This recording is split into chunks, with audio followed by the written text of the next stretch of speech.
The New York Jets have two coordinators. A week ago when we did this pod, they didn't have any, but they are ready, locked in, ready to go. Plenty of other hires to go. We're going to talk all about it. We're going to talk about the Super Bowl as well and past Jets offensive coordinators and where they are landing because it's looking up for them as well. But most of this show will be dedicated to Frank Reich, the new Jets offensive coordinator hire. I'm Tim McMaster along with Zack Rosenblatt. Thanks for joining us on Flight Plan. If you're checking us out on YouTube, The Baggage Handlers, thanks for joining us. Wherever you're listening, watching, give us a good review and thumbs up and all that stuff. Zack, I'm coming to you from the office with surprisingly bad Wi-Fi. So hopefully things go well, but if it gets a little jumpy on this side, you can carry things. How are you? Well, it'll be a good anomaly or whatever, or metaphor for how the Jets coaching search just went a little bumpy, a little choppy at spots, but at the end they maybe landed in the right place. We'll see. But yeah, I'm happy that we finally got this done. Now to just be filling out the staff, which, while important, isn't like breaking news, stop what you're doing. Whereas it's been like a pretty busy couple of weeks on this beat, which I did not expect when the season ended. I thought that would be like once free agency started. I thought we would get past the Super Bowl, but here we are. The Jets made some news. They hired Frank Reich, who had planned on retiring or was retired, and now he's back to help out his old buddy, his teammate from 30 years ago. So let's obviously start with Reich. And I guess my first question for you is, there was this whole long thing, Tanner Engstrand, he was going to stick around, Reich was going to come in. That blew up, for lack of a better term. I think that's a pretty fair assessment. Yeah. It blew up. And then they had to go through this entire hiring process and the interviews. But from a month ago, 3 weeks ago, It was always going to be Frank Reich, right? Yeah. He was the one they were doing the all out. Aaron Glenn was going all in, full court press, trying to get Frank Reich hired. He was trying to hire him before Tanner Engstrand was leaving. They were trying to pull we won't have to do the Rooney Rule interviews if we just hire Reich as a senior offensive assistant and let him call plays. But ultimately, once they did part ways with Tanner, he was the one they wanted. I think fans started getting antsy because it took a few days. From what I understand, and I believe Boomer Esiason, who's really close with Frank Reich, so he'll be a show to listen to as things happen. But he had alluded to Frank being on vacation, which I believe was correct. And so, the first day of in-person interviews is Greg Roman and Darrell Bevell, where there was no mention of Frank Reich. So everybody's like, what's happening? I wound up reporting the next day that he was in town for a second interview and that I was going to wrap up pretty quickly. I think him being in person pretty much was all you needed to hear to seal it. The thing was, Aaron Glenn was, again, full court press. He's in his head, he wanted somebody to be the head coach of the offense. He wanted to go to somebody he trusted with the experience of doing such a thing. Someone who has some history of success in the league, both with quarterbacks and calling plays. And we can get into the recent history and why it's not as good. But Aaron Glenn saw somebody that he trusted and wanted to kind of bank his job on, because this season is going to be deciding whether Aaron Glenn is still the coach or not. And so your offensive coordinator, if you're a defensive play caller, is the most important thing you could hire. And so Frank Reich, I think there's pros and cons, but at the end of the day, this is the guy they wanted. I imagine he's getting paid pretty handsomely, because a year ago, he literally said in interviews he was retired until Andrew Luck called him and asked for his help. And he said, okay, I'll coach for a year. I'll be the interim coach at Stanford. And he was, and the plan was to be retired again. He told everybody that. And then Aaron Glenn came calling. So he's listening to his friends. He can't quite get away. He doesn't feel like someone who is planning on being here. And I haven't heard this from him or anything, but he's 64 years old and has already basically been retired. So I can't imagine he views this as a 3-year journey. But, Aaron Glenn is bringing in somebody for now to try and fix an offense that was bad last year, I think largely because of the quarterbacks. But, that's where we're at. It has to be, I would imagine, because looking at things, and we'll get into the potential quarterbacks for 2026 in this show, but when you think about 2027 being the year with the draft pick, maybe quarterback, whoever that is, I would imagine that it's at least a 2-year commitment. But that said, we had talked about how this was not a job that anybody really on the rise or an offensive star right now in the game would be interested in, because you have a head coach on the hot seat, you don't have a quarterback, you have Garrett Wilson, you maybe have Breece Hall, but like there's a lot missing here. So did all that make Frank Reich like the guy, because he checks the boxes of having success in his career? He's been a head coach, and maybe he just doesn't care about that other stuff because it is a short-term engagement. Yeah, it's a good question. I thought I listened to Boomer Esiason a bit yesterday because I think they were college roommates at Maryland, so like they've known each other a long time, and Boomer was kind of like half-heartedly alluding to things that were happening without saying them because he couldn't say a lot. And then once I reported that Frank Reich was in town, he was a little more open, and he said some stuff that I thought was interesting about. He spoke with Frank a lot about his honest opinions about where the Jets are at. Boomer obviously knows it really well. He's in this market. And, I wrote down some of the quotes. He said he's doing this to support his buddy and somebody he believes in. It's Aaron Glenn. I think there's been a lot of talk about like, okay, he could have just hired his interim coach. Like if Aaron Glenn gets fired, then this is an obvious one. Maybe that happens, but that's not like why he took the job. He didn't take this thinking to be the head coach. This is where he said, the guy I know does things for friends with a level of humility and support and a lack of bat stabbing and shivving. Any questions that were asked of me, I gave him honest answers back to both Frank and his wife. I gave him honest answers. He watches, he knows everything that's going on. And Boomer told him, like, you got to get yourself a quarterback and figure out what's going on with that. And so like Frank didn't come into this blind. Like he did the proper research, but at the end of the day, he clearly believes in Aaron Glenn, or he believes in the paycheck he's getting. But I don't think Frank is shallow in that way. I do think he's everything you hear. I don't know. You can find somebody that would have a bad thing to say about Frank Reich as a person. Like he's a known good human being. And I think he saw a friend who needed his help, and he believes in Aaron Glenn. And so he's the offensive coordinator, and you don't have to believe in Glenn, and you don't even have to believe in Reich, but there's something to be said about at least getting somebody with the level of experience that he has, which is significant, and him willing to take this job as opposed to going off into the sunset. Okay. So he's taking the job, and maybe it's short term, maybe it's a season or two. You would think when the Jets are looking long term, though, they want to have the next guy ideally, right? So let's talk about Frank Reich's staff. And do you see a world where the next guy could be part of that staff?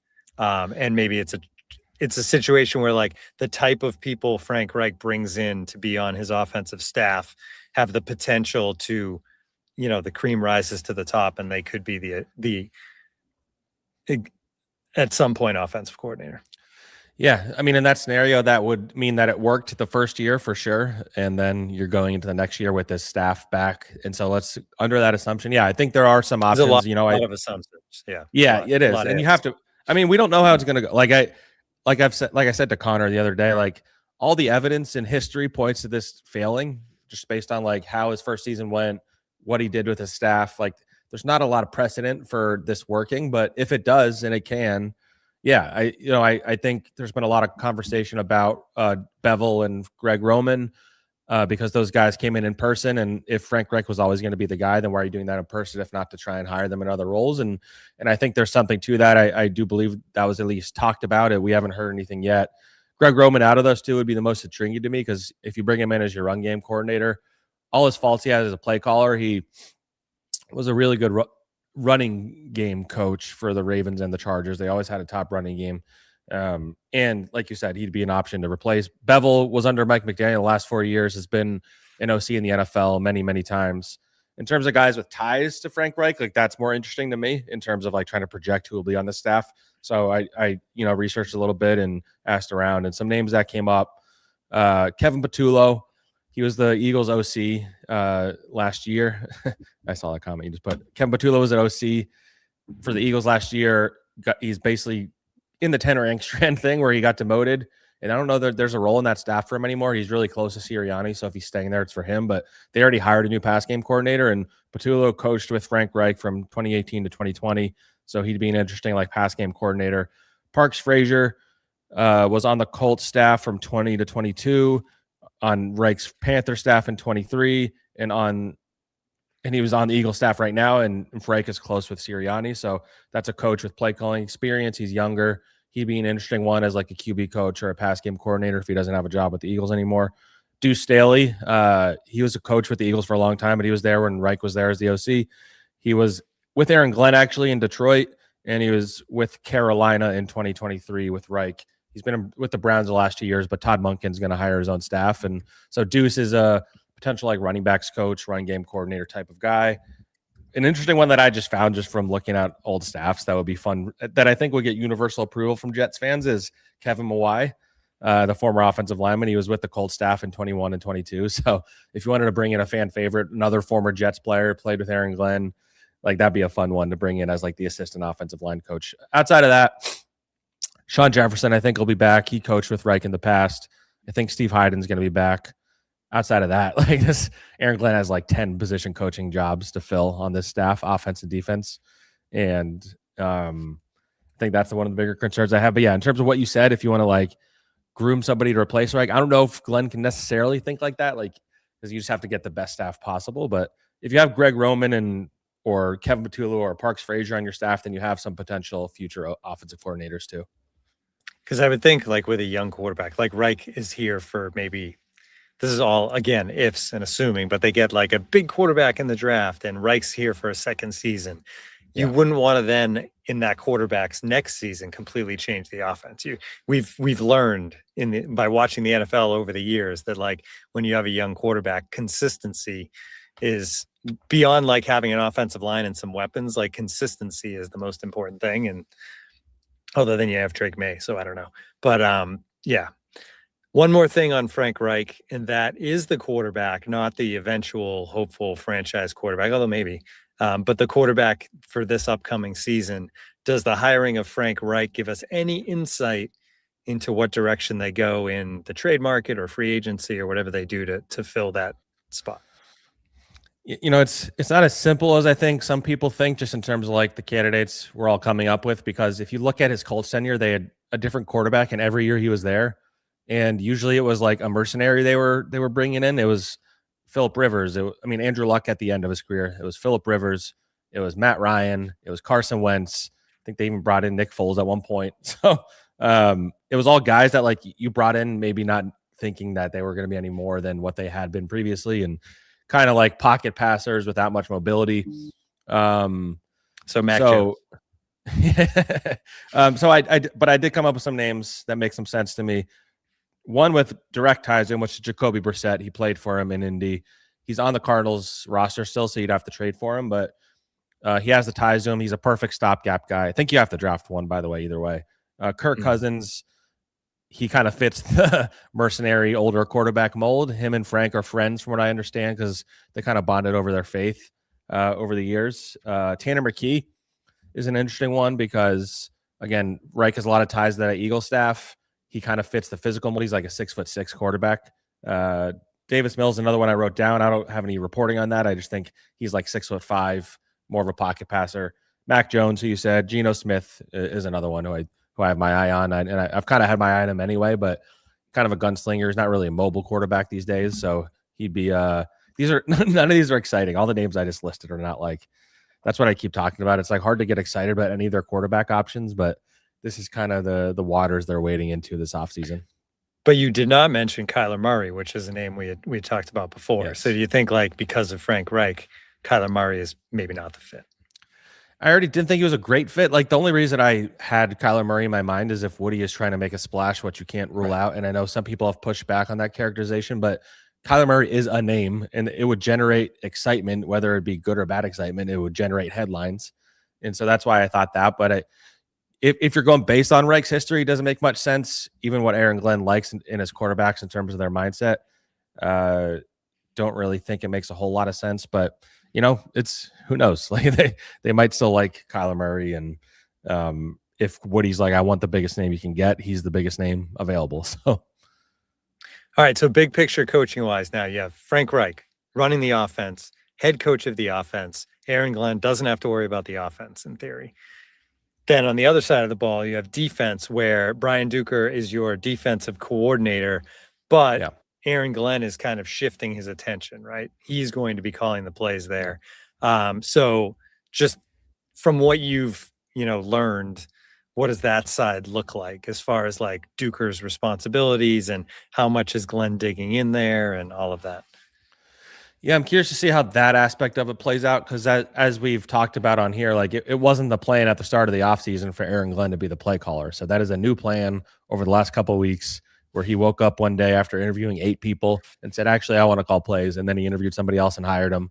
Um, I get the sense that people do view Brian Duker in terms of like a coach who is pretty smart. I don't know what that I usually a lot of times when it's a coach that calls the head coach calls the plays, the play caller is more involved with like game planning and stuff in practice and situational football kind of stuff. And so that I imagine that would be it. He has to fill out that staff though. He has to hire a new D-line coach. He has to hire a new linebackers coach. He fired 2 defensive backs coaches. Chris Harris, I believe, is coming back. But this defense was really bad at forcing turnovers and getting a good generating pass rush. And I think Glenn, based on his history, is going to blitz a lot and he's going to run a lot of man coverage. And so I imagine they're going to attack free agency at the draft, looking for guys who are playmakers. I think a lot of these guys they drafted and added last year, while I think there's potential in a lot of them, like you don't blame them for AZ Thomas or Malachi Moore or Brandon Stevens. These guys did not have a history of like forcing turnovers in college or the NFL. They need to go after guys that have a history of it, or at least like, you turn on the film, you're like, oh, this guy looks like someone who's going to force some turnovers or create havoc. And you need pass rushers too. But so that's why Arvell Reese is someone I've always had my eye on for number 2. But in terms of free agency, there's guys out there, there's linebackers, there's safeties. If those are the 2 positions you're going to target, they need to get those guys in here. And Aaron Glenn in Detroit did a good job developing safeties, and Brian Duker was there for some of that. So if you want to be optimistic, you look at that, like the development of the defensive backs. Like Aaron Glenn maybe wasn't as involved last year as he will be this year. And if you believed in Aaron Glenn in Detroit, like that's where it kind of starts, is what he did with Brian Branch and Kirby Joseph and Terrion Arnold and all these corners that were really good for them. All right. And they do obviously connection. Duker coached under Glenn back in Detroit, 2021 to 2023. Let's look at the other offensive coordinators, Zach. The former Jets offensive coordinators whose stock on the rise. And it's just another one of those things where you look at the organization and you're like, well, maybe, and it's not fair. And actually you wrote, just to swing it to Sam Darnold, you wrote this week where you were like, everybody's killing the Jets for Sam Darnold because he's in the Super Bowl, but like, don't forget that he went to Carolina. Yeah. And he wasn't good. And if he had stayed with the Jets, they would not have had the structure around him at that time. And he probably wouldn't have been good. And they would have lost him in free agency. There's plenty of reasons why, like, let's not laugh at the Jets for Sam Darnold being great now, because based on the road that it went, it took him a while to get to this point. But that said, Mike LaFleur is now a head coach in the NFL. The Jets obviously had him here. There were issues. A lot of it was the quarterback. That goes back to Sam Darnold, right? And they decided not to keep Sam and to go with Zach Wilson. And that was, it seemed like oil and vinegar, maybe, LaFleur and Zach Wilson.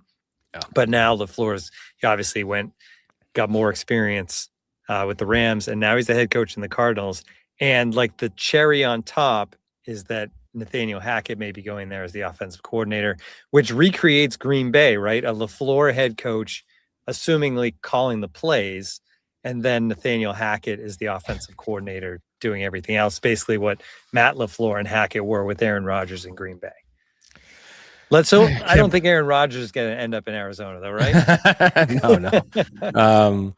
I can't believe Nate Hackett keeps getting these opportunities. Like, he hasn't gotten the job yet, but I know the LaFleur family is obviously really close with Nathaniel Hackett. I tweeted yesterday, like, does Hackett, like, when he puts on Goldmember, does he hypnotize people into hiring him? Like, is that, it's like, guys, I want to show you something. And it's like this clips from Austin Powers Goldmember. And in that time, they're hypnotizing him, and and they're like, oh, we should hire Nathaniel Hackett? Like, what, how does this guy keep getting away with it, as they say? Anyway, so I'd say my biggest concern is that he looked at Nathaniel Hackett and thought, you know what, that's going to be a good coach to pair up with in Arizona. But we'll see what happens there. But LaFleur, he's not someone I really viewed as a future head coach when he was here. I mean, maybe like eventually if things have worked out. Like, I didn't get the vibe that like it was the very beginning of his time as an offensive coordinator. I don't think he did a great job like connecting with players at the time. I think he was very like in his office, like, grinding tape, coming up with creative scheme. And I think he was better at that than we realized in the moment, maybe. And when he left, if you remember, like it was a lot of it was in exit interviews. Players like didn't really love him at the time, and Woody took that a little too to heart and forced Robert to fire him. And I think players in retrospect have talked about privately, like we regret doing that, especially once Hackett took over. So you never know what's coming next. yeah. But I will say, like, I think he's got a bright football mind. I would imagine he'd be able to build a pretty decent staff, at least because of his connections with his brother and McVay and all that stuff. If you remove the Hackett part of it, I don't know. We'll see. Like, I'm skeptical it's going to work out for him, but Arizona is not the highest pressure job. It is a bad ownership group. They're known for like being cheap and things like that. But he's inheriting some talent. They have Trey McBride and Michael Wilson and Marvin Harrison, and I think that they lost a lot of games last year, but most of them were like 1-score games. So that's coaching. We'll see. I don't view him as like a rah coach. If he can just really Ben Johnson it up, Ben Johnson wound up being a better leader than I expected, but like really just be creative play caller and win games that way, maybe it'll work. But I don't know. Like between him and Saleh, like who's more likely to succeed? I don't know. I don't know, because LaFleur also is in the toughest division in football, probably. So, like, that also doesn't help. So you have to compete against Sean McVay and San Francisco and Seattle. Like, those are three of the best teams in the NFL year in, year out. So, really tough spot to be in, and I'm curious to see what kind of leash he has. But I am going to be fascinated to see him calling plays again, because he hasn't done that since the Jets. We'll see if he learned anything under Sean McVay and how he approaches things. And every time he succeeds, everybody will make fun of the Jets. And if he fails, then everybody will pretend like he was never part of the Jets, because nobody like gives them benefit of the doubt after the fact either. So, yeah, Frank in the comments actually said, like, does anybody care about this stuff, the past Jets thing? And it's a fair question. I do think that like Jets Twitter, and when you look around, I think there is a section of the fan base that the stuff resonates with. So I think it's worth talking about. And the reason why we talk about it in that way is because it's what people like to refer to as like the LOL Jets like phenomenon. Right. It's that everybody else in the NFL world likes to crap on the Jets when things like this happen, when they just remove all the context. Like everybody's celebrating Saleh as this next great head coach, is just removing like how disastrous it was at times in New York. Like NYJ Matt and NYJ Mike, shout out to those guys. They just did a podcast where they ranked the top 100 craziest moments of the last decade in Jets. And 100. It was like a 2.5 hour podcast. It was pretty. I didn't watch it from start to finish yet, but I skimmed through for some of my favorite highlights, and you look through it, and they pointed this out. Like a lot of the top 100 was during the Saleh era, specifically in 2022. So like that era, people are like kind of retroactive for forgetting how bad it was, is what I would say. Anyway, but my point being, like, yeah, maybe Jets fans are tired of hearing about it, but everybody else is talking about it. So my point is more like there's plenty of ways to make fun of the Jets, and I think sometimes it's misplaced. Yeah, absolutely. All right, Super Bowl. Let's talk a little bit about it before we say bye. And I will say, I'm not going to go in the names because there's a bunch, but we have one game left to pick in our pick'em pool, and there are 6 people still alive technically. So make sure you get in there. There's a tie at the top, 2, and then there's a couple people that are 1 point back because of draws along the way. Yeah. So you get 1 point instead of 2, so they can leapfrog. And then there's a series of people who are 2 points back, so technically could jump into a tie and then win the tiebreaker, which will be points in the Super Bowl. That's less likely because you would need all those like 4 or 5 people ahead to all get the game wrong, assuming they all pick the same team. But technically, mathematically, still a lot of people alive. The spread is 4.5, I think, as of today with Seattle, which I think it, correct me if I'm wrong, Zach, I think it actually opened at like 3.5 and quickly went to 4.5. I thought it would open higher and kind of I don't know. I think when you look at these two teams, and maybe the Patriots like aura has an effect on this, but like when you look at these two teams and the rosters, like Seattle is the better team on both sides of the ball. Yeah. I mean, it's just to me, it's clear. Like I think 4.5 is fair because Super Bowls get weird. But I think Seattle wins, and I think they probably eventually cover that 4.5.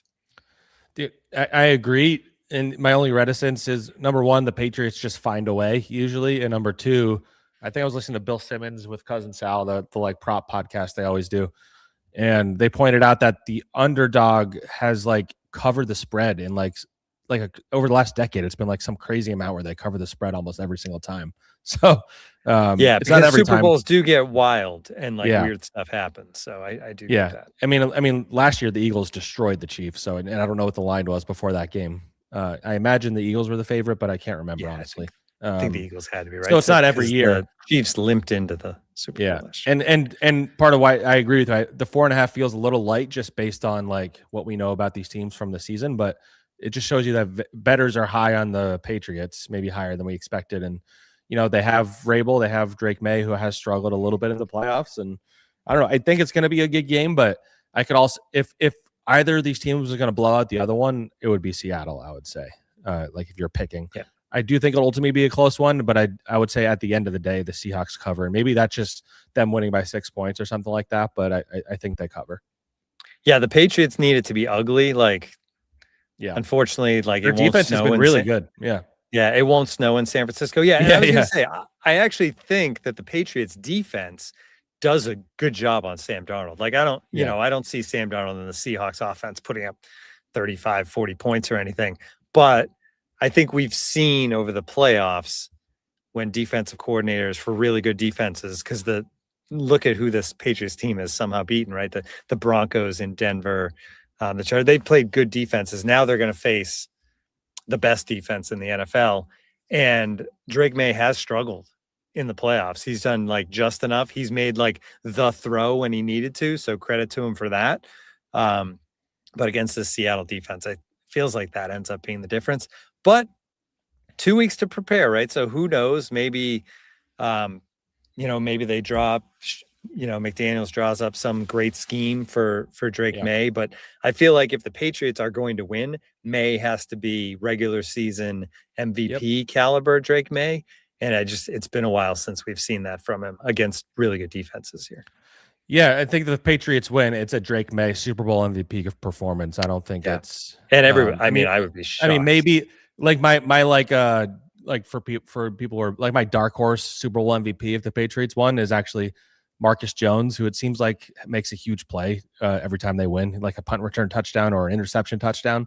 Like I could totally see him doing something crazy. Pick six from Darnold, plus he returns a kick. Yeah, something like wild. That's like a fun, because it's pretty hard for a quarterback to not win Super Bowl MVP these days. Like it has, like the receiver has to have like 2 touchdowns and 100 yards. Cooper Kupp was the last one, right? Yeah, I think. Yeah. And that's why like Darnold is the favorite, and I get that too. I could see a JSN stealing it potentially, like if he had like 12 catches for 150 yards or something. But yeah, it feels like usually it's the quarterback that's going to wind up with it. And this is Darnold's moment. Like it's going to be really cool if we're watching the Super Bowl on Sunday and Darnold is hoisting up the trophy as the Super Bowl MVP. Like, I mean, the Jets are going to get roasted, as I said, but whatever. Like, it's really cool for him, and it's kind of a win for Jets fans because they beat the Patriots too. Yeah, absolutely. Like, don't let the Patriots get number 7. And you can count me as a person who thought Sam Darnold was making a huge mistake when he left Minnesota and left O'Connell to go to Seattle and play for a defensive head coach. Like, I just thought like he's in the perfect place. He's in a place where quarterbacks thrive. Where he's going to leave, but he had to, he kind of had to leave because of the situation there. And I didn't think it was going to go as well in Seattle, but he has shown us that he's a legit star quarterback, or I don't know, star. Where would you say, where is Sam now? Like obviously top 10, but top. Yeah, I think he's definitely we'd have to run. Maybe we do this after the Super Bowl, especially if they win. But I think he's top 10. I mean, it's back-to-back seasons of him playing at this level, by the way. And he was even better for the Seahawks, even though he technically led the NFL in turnovers. But nobody held that against him. But if he wins this Super Bowl, wins MVP, I mean, he's done things that some of the NFL's best quarterbacks, both currently and all time, either did once or never. So he will have won as many Super Bowls as Aaron Rodgers if he wins. So just think about that for a second. That's pretty remarkable territory. And then you have to go into next season thinking of him. I don't know. Do you have to call him a top 5 to 7 quarterback at that point? It's definitely in the discussion. We can check in with Sando about QB tiers and where does he lands, honestly. Yeah. Is he tier 1? I assume he was tier 2 this year, not tier 3. Like he'd I'm be not like sure actually. if he'd be tier 2 or tier 3. Let me I see if feel I like can he'd pull be that up low real end quick. tier 2 going into this year.